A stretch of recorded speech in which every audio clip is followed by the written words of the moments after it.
Best Travel Cameras 2020, versatile cameras which you can take anywhere. We probably take more pictures while on holidays or special trips than at any other time. So it makes sense that we want the best possible device ready to capture all of your precious travel snaps. In 2020, the camera market remains as fiercely competitive as ever. There's a huge range of different options to suit different budgets, needs, and experience levels. In this list, you should find something which matches all three. Most of our other buying guides tend to have an outright winner. It's a little bit harder to do that when it comes to travel cameras. Since there are many types of cameras that suit different types of people for this kind of subject, we've tried to be quite diverse to help you find something which suits your particular needs. Although you might have spent most of your budget on the trip itself, it's always worth keeping some back to help fund a camera purchase. After all, your photographs will still be there long after you've returned home. Having something very capable is a fantastic investment for future reminiscing. For some, the camera they crave will be pocket-sized. If that's the case, and you have no budgetary restrictions, the obvious choice is the Sony RX100 VII. On the other hand, if you desire portability but also want plenty of flexibility, a full-frame mirrorless camera such as the Nikon Z6 is also a fantastic idea. More recently, Nikon has announced its APS-C mirrorless model, the Nikon Z50, which is arguably even more suited to travel photography thanks to its smaller form factor and lenses which are designed specifically for it. Bridge cameras, as the name suggests, sit somewhere between pocket-friendly compact cameras and larger sensors interchangeable lens cameras. They generally have a smaller sensor, but are equipped with large zooms to make for a two-all camera that saves you carting a bag full of lenses around with you. Many people will set the sights on something small, light and discreet when thinking about a new travel camera. In an era of hand luggage-only travel, it makes a lot of sense. Even if you have a more generous luggage allowance, you probably don't want to be lugging around a massive bag around the sights. For that reason, there are a few great cameras which fit neatly into your pocket, while still elevating your shots above your other pocket device, your phone. On the other hand, picking something more versatile will usually pay dividends when it comes to image quality and flexibility. If you've forked out a small fortune to get yourself to an exotic destination, you might want to get the best images possible. For those in the former camp, there's really nothing better for high image quality in a pocket-friendly device than the Sony RX100 Mark VII. It has a 1-inch sensor, which is coupled with a 24-200mm equivalent zoom lens. So it's still pretty flexible. It doesn't come cheap though. So if your budget doesn't quite stretch, have a think about older RX100 models which span the past few years at different price points. A good all-rounder is also the Panasonic TZ200, which marries up a 1-inch sensor with a long zoom without breaking the bank quite as badly. Many people equate the word holiday with adventure travel. For those types, the latest GoPro Hero 8 is the obvious choice for creating videos, and even stills, in all manner of different and unusual situations. Take it with you up mountains, under the sea, on your bike and on a surfboard. It's even suitable for a day at the beach, where ordinary cameras might succumb to sand and water. The final type of travel photographer is those for who the resulting photographs are a major part of the reason they venture into new territories in the first place. If that's you, you'll want the best possible image quality without too much compromise. The Nikon Z50 is the obvious current candidate from the ever-growing mirrorless market. But we're also big fans of the Fujifilm X-T30. Meanwhile, the Panasonic G90 has the advantages of a smaller overall system, but with a slightly smaller sensor. Think about how much low-light work you're going to be doing if that's a concern. Bridge cameras are still being released even in an age where we're seeing fewer compact cameras. A recent introduction to the market is the Nikon P950, which totes a whopping 83x zoom lens in a body which is roughly the same size as a DSLR and a kit lens. Cameras like the Panasonic FZ2000 are also great choices if you want the flexibility of different zoom lengths, but you don't want to carry too much gear. So, all things considered, which one will you choose? Read on to find more information about each of our selections. For the ultimate marriage between high portability while keeping high image quality, the TZ200 is currently the best around. Panasonic has kept the predecessor, the TZ100, in the lineup, giving you two options depending on your budget. For the extra cash, the TZ200 gives you greater flexibility with a 15x optical zoom lens, a higher resolution electronic viewfinder, a slightly better screen which is touch sensitive, but fixed in place, and an improved battery life. Ergonomics have also been improved by the addition of a strip along the front of the camera to help you get a better grip on it. Although relatively expensive, the TZ200 is a fantastic all-rounder without too much compromise. If budget is no problem, there should be nothing stopping you from investing in the RX107. It offers pretty much everything you could ever hope for in a pocket-friendly camera. The large 1-inch sensor produces excellent results, while the highly flexible zoom lens gets you nice and close to the action, while also being wide enough for excellent landscapes and interior shots. A pop-up viewfinder is great for traditionalists when it comes to composing, or if the sun is a little bit too bright to see the screen properly.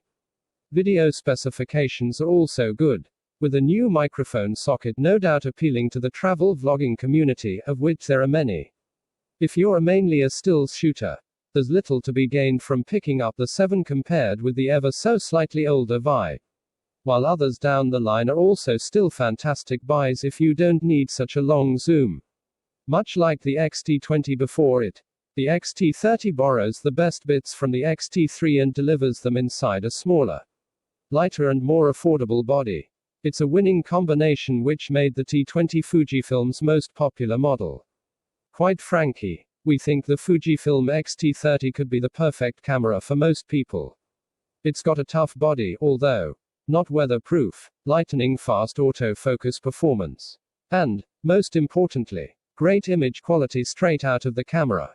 If you need even more reasons to buy one, the T30 is also capable of recording beautiful 4K video. And it can do all this for a very reasonable price. A great all-round premium compact camera. The G5X Mark II might not be quite jeans pocket friendly, but it should certainly fit well within your bag or jacket pocket. It's got a good range of features, with a well-performing 1-inch sensor at its heart, which is coupled with a fairly flexible 24-120mm zoom lens. In terms of video, it offers uncrossed 4K recording, but unlike its sibling, the G7X Mark III, it doesn't offer a microphone socket or live streaming to YouTube, so if you're a dedicated travel vlogger you might want to look that way instead. If you like composing through a viewfinder, the G5X Mark II features a small but perfectly usable pop-up number that is great for using in bright light. Nikon has been making a splash with its duo of Z mirrorless cameras, the Z6 and the Z7. The Z6 is the cheaper of the two, but either would make fantastic travel companions as they share the same body, weight and size. You get a full-frame sensor in an extremely portable bit of kit which is well suited to a wide range of shooting conditions. That lovely large full-frame sensor means image quality is all but guaranteed, with the 24-70mm f4 making for a great walk-around lens. You should just about have enough room in your bag for another lens or two. The 14-30mm f4 lens is great shout for wide-angle landscapes, architecture and other travel scenes. Other notable features including a tilting touch-sensitive screen, a fantastic electronic viewfinder and SnapBridge connectivity for quickly sharing your shots with those back home. If your budget can't stretch to a Nikon Z6 or you just want something even smaller, there's a lot to like about the new Z50. It uses an APS-C sensor, rather than full frame, which means that Nikon has been able to distill the great handling of the Z series into an even smaller body. Image quality will likely still be fantastic, especially in good holiday light, while there's even been lenses which are specifically designed for it to keep the size down. For now, there's not a huge range of native Z lenses to choose from, but the system is steadily growing as time goes on. The Z50 also benefits from a screen which faces all the way forwards. Great for grabbing those vacation selfies. Ticking a heck of a lot of boxes. The G90 is pitched as a mid-range camera ideal for travel enthusiasts. With a huge range of native lenses for the micro four thirds mount.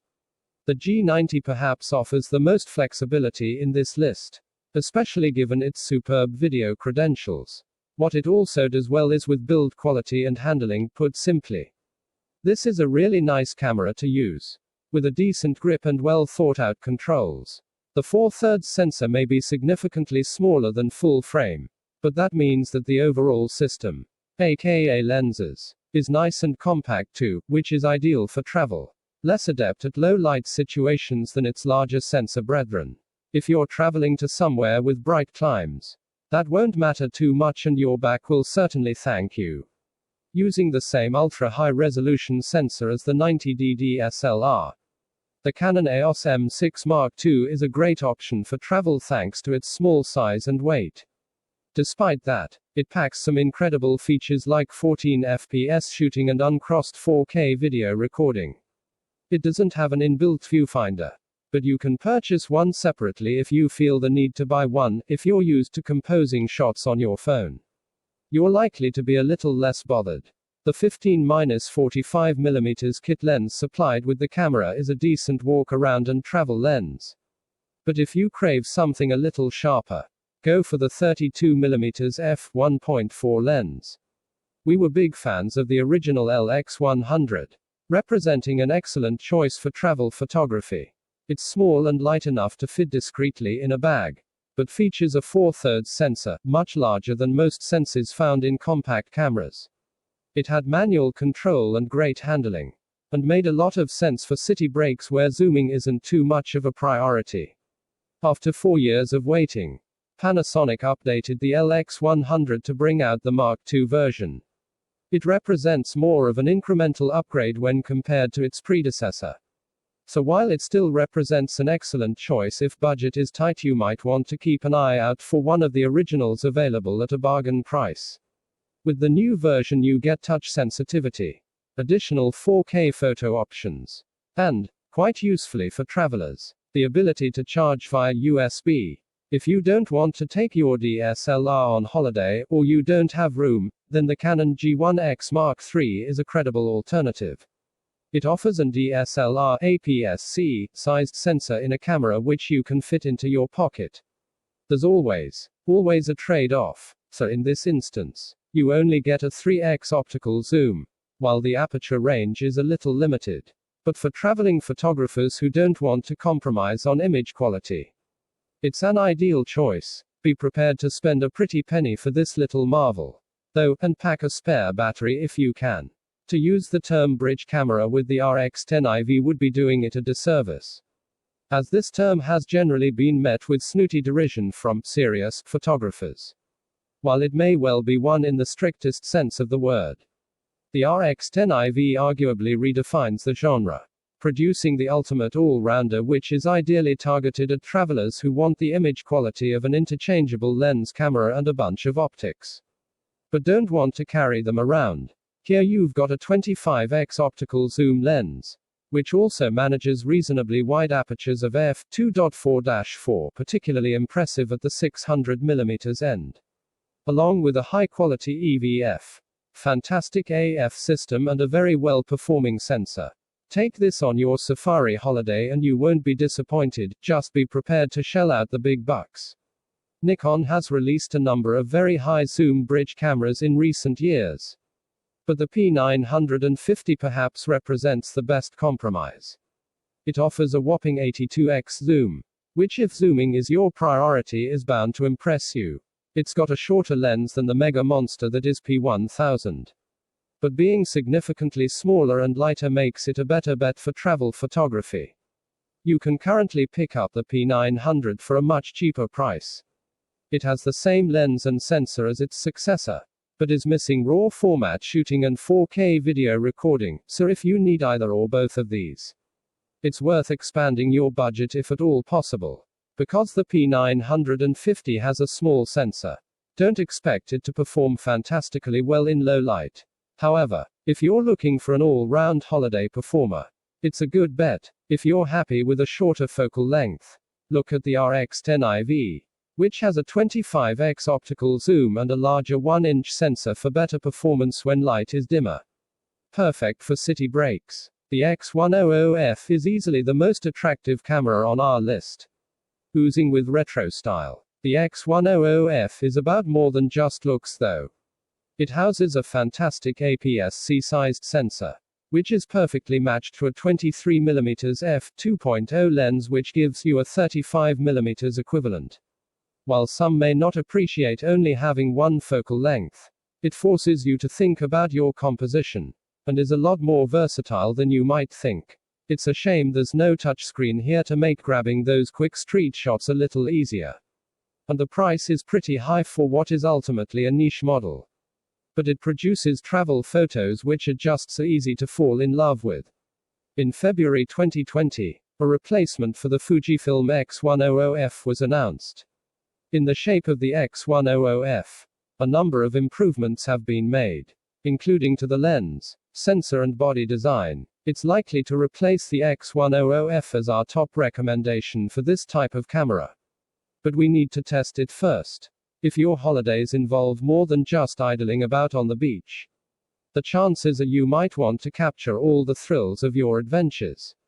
The perfect companion for water sports, mountain biking, skiing, canoeing, kayaking and all manner of other exhausting activities.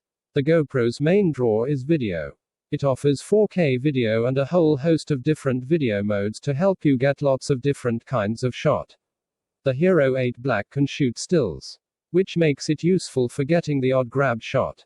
But if you're primarily interested in photography, rather than videography, you'd probably be better off looking towards a rugged compact. Here we have a camera that will fit neatly into your pocket but gives you a whopping 40x optical zoom to play with. There will always be a compromise to be had. And in this case the trade-off for a super long zoom is a smaller sensor. That's not too much of a deal breaker if you're generally shooting in good light. But the SX740 is therefore not best suited to darker conditions. However, there are some other plus points, including full manual control, a screen which flips all the way forwards, and 4K video recording. It's also available at a good price, making it well suited to those on a budget. While for some, travel photography equates to pocket-friendly cameras. For others, it's about finding something which offers the best all-round capability and gives you options to be flexible. The Nikon D500 is quite probably the best APS-C DSLR on the market right now, offering 10 FPS shooting, a great viewfinder, a tilting screen and a high-performing sensor. If you want to keep things light, then the 16-80mm f2.8-4 kit lens, which often comes bundled with the D500, is a great option for travelers, giving you the option to swap out for extra length, or perhaps extra width, should you need it. Easily one of the best compact system cameras on the market, the Panasonic G9 is a great all-rounder for a wide range of travel subjects. If you're shooting wildlife, the 20 FPS at full resolution burst speed is sure to appeal, while the fine detail and excellent colors produced by the sensor make it good to capture landscapes, portraits and everything in between. While the G9 may be relatively bulky for a compact system camera, since the Micro Four Thirds system is small, you can fit a slew of lenses in your hand luggage while barely noticing they're there, something you won't get with a full-frame alternative. The premium compact sector of the market remains one of the most interesting. Here we have something not offered by any of the others in the shape of a 10x optical zoom, that makes it particularly appealing for the versatility it gives while traveling. The 1-inch sensor produces bright and vibrant images, while the maximum aperture of the lens starts at f2.8 but quickly drops to f5.9, making it less useful in low light than its Sony RX100V rival. Still, there's a small, but usable viewfinder, a touch-sensitive screen and 4K video recording available, all in all a very versatile little travel compact.